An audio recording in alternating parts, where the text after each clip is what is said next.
penetapan nomor induk P3K sesuai dengan PP 49 tahun 2018 bahwa setelah dilakukan seleksi, PPK mengumumkan pelamar yang dinyatakan lulus seleksi berdasarkan hasil pengolahan yang dilakukan oleh BKN. Kemudian pelamar yang dinyatakan lulus diangkat sebagai calon P3K dengan keputusan pejabat pembina kepegawaian. Jadi tahap pertama adalah pengumuman kelulusan, kemudian penetapan sebagai calon P3K dengan keputusan pejabat pembina kepegawaian, kemudian keputusan pengangkatan sebagai calon P3K itu disertai dengan dokumen pendukung, disampaikan oleh instansi ke BKN untuk diterbitkan persetujuan teknis dan penetapan nomor induk P3K. Nah, BKN punya waktu 25 hari untuk menerbitkan nomor induk P3K sejak usul disampaikan oleh instansi.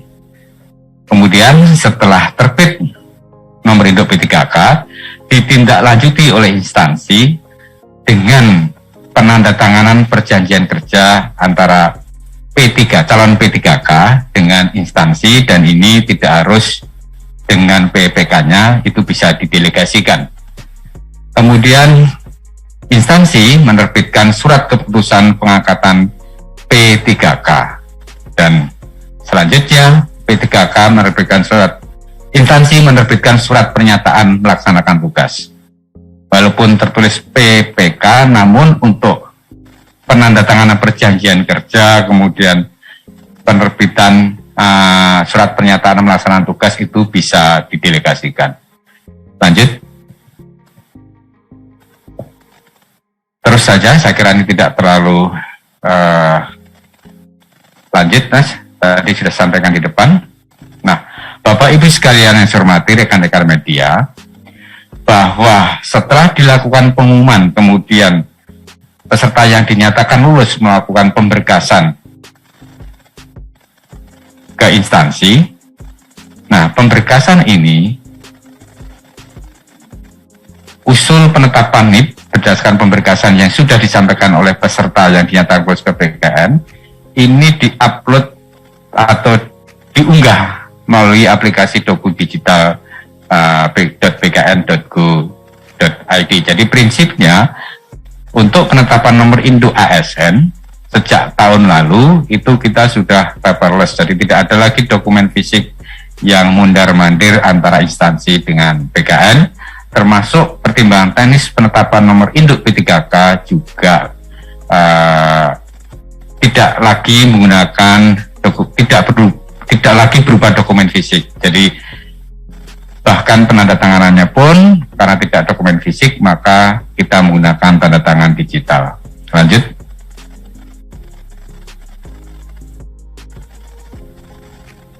Sebelum instansi mengirimkan usul penetapan nomor induk P3K ke BKN, dan karena usul tersebut harus dilengkapi dengan dokumen-dokumen pendukung, di mana kelengkapan dokumen ini ada dua pihak yang melengkapi. Yang pertama dari calon peserta yang dinyatakan lulus atau peserta yang dinyatakan lulus, ada beberapa dokumen yang harus disiapkan, terutama adalah daftar riwayat hidup dan kelengkapan dokumen lain, dan peserta yang dinyatakan lulus mengunggah dokumen tersebut secara elektronik ke portal ssjn.bkn.go.id.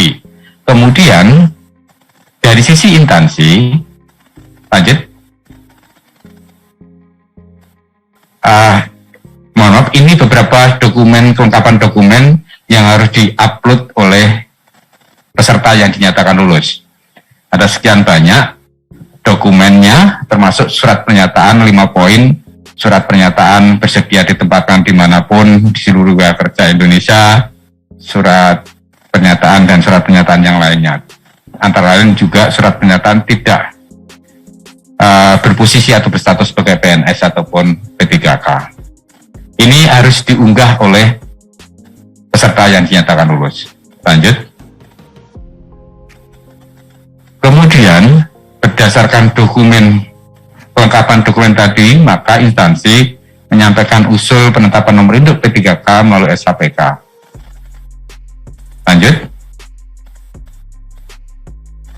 Di sisi lain, instansi harus mengunggah dokumen untuk penetapan nomor induk, antara lain surat pengangkatan calon P3K, surat pengantar usul penetapan nomor induk, dan seterusnya sampai dengan daftar peringkat nilai seluruh peserta ujian. Ini untuk cross-check dengan database yang ada di PKN nantinya. Lanjut. Ini yang penting, Bapak Ibu sekalian, rekan-rekan media. Penentuan mulai berlakunya pengangkatan sebagai P3K tahun 2021 ditetapkan terhitung mulai tanggal 1 bulan berikutnya dari tanggal penyampaian usul penetapan nomor induk P3K kepada Kepala PKN atau kepada Kepala Kantor Regional PKN. Nah, ini penting sehingga kita tidak ada lagi tawar-menawar mengenai TMT. Jadi TMT-nya pasti. Kalau usul masuk di bulan Januari ke PKN, maka TMT-nya tanggal 1 atau awal bulan. Kalau tanggal 1-nya tanggal merah, tanggal 1 bulan berikutnya, yaitu di bulan Februari. Kalau usul masuk di bulan Desember, maka TMT-nya di tanggal 1 bulan Januari. Nah, berkenaan dengan ini, kami mohon bagi instansi untuk menyampaikan usul jangan di tanggal-tanggal akhir bulan. Itu merepotkan kami untuk memproses dan menetapkan nomor induknya. Lanjut. Saya kira ini hanya SOP di PKN, ada batas waktu 25 hari bagi PKN untuk menerbitkan nomor induk P3K. Lanjut. Kemudian, instansi punya waktu 30 hari kerja setelah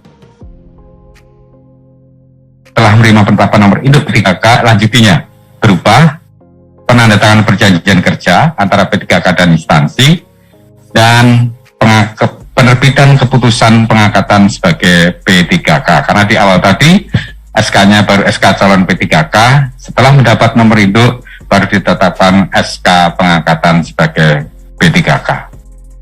Lanjut. Ini alur proses, saya kira tidak perlu saya jelaskan satu persatu. Ini adalah resume atau gambaran dari apa yang sudah saya sampaikan tadi, mulai dari lulus seleksi, kemudian apa yang harus diproses oleh yang bersangkutan, peserta yang dinyatakan lulus, dan apa yang harus dilakukan oleh pengelola kepegangan instansi, kemudian apa yang selanjutnya dilakukan oleh PKN maupun kantor regional PKN sampai dengan diterbitkan penetapan nomor induk P3K berupa dokumen pertimbangan teknis, dan seluruh proses ini kita lakukan dalam satu sistem yaitu SHPK dan beberapa sistem pendukung lainnya. Saya kira ini beberapa hal yang dapat saya sampaikan untuk proses persiapan penetapan nomor induk P3K. Terima kasih. Wassalamualaikum warahmatullahi wabarakatuh. Om Santi Santi Om, Salam, dan salam sehat bagi kita semua.